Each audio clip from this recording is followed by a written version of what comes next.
Hello, everyone, and welcome back to the Arizen Life podcast. I'm your host, John, and today we're diving into something that I believe we could all use a bit more of: intentional self-care. To help us explore this important topic, I'm once again joined by our favorite holistic wellness expert, Emily. Welcome back, Emily. I'm so glad you could join us.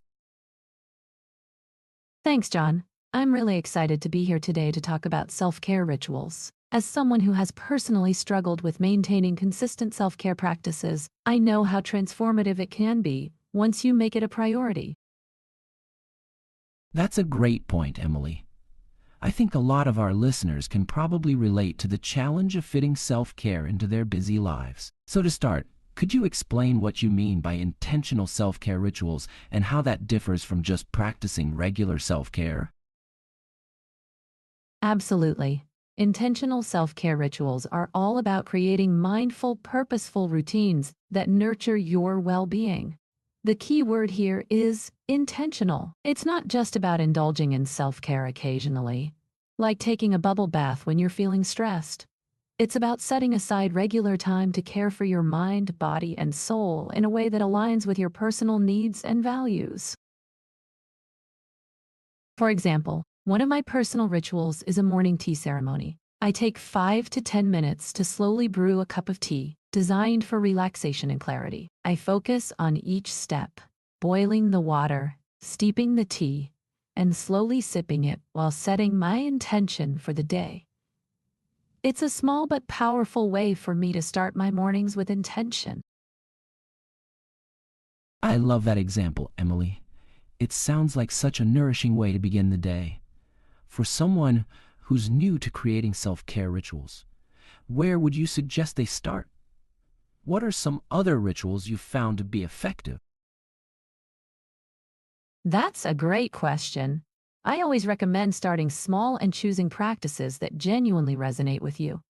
It could be as simple as an evening gratitude journal, where you take 5 minutes before bed to reflect on 3 things you're thankful for. Many of my clients have also found skincare or body care routines to be wonderful self-care rituals, taking the time to mindfully apply moisturizer or use a facial roller, rather than rushing through it.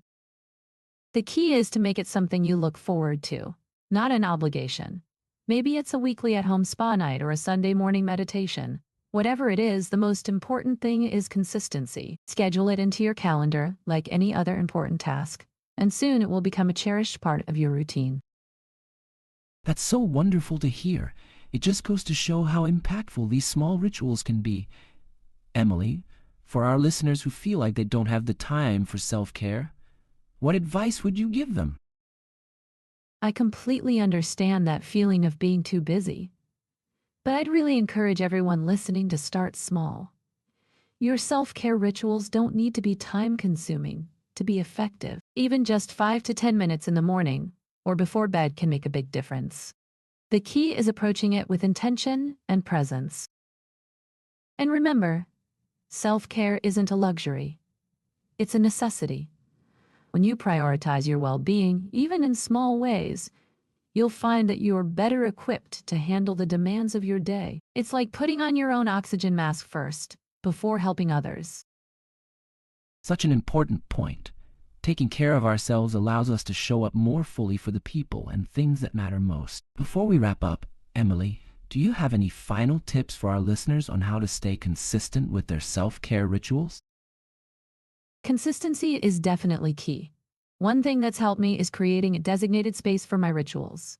Whether it's a cozy corner for meditation or a spot in the kitchen for my tea ceremony, making it a sacred space that feels inviting can really help solidify the practice. I'd also encourage listeners to join the Arizen community and connect with others who are on this self-care journey. Share your progress, ask questions, and inspire each other. You can even try an Arizen self-care challenge together to keep each other accountable. Remember, you don't have to do this alone. Those are all such wonderful suggestions, Emily.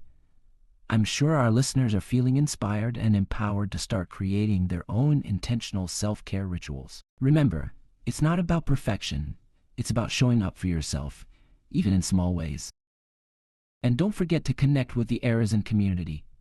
Share your self-care wins on social media using #ArizenSelfCare or join us for our next virtual meditation session. Together, let's prioritize our well-being and discover the transformative power of intentional self-care.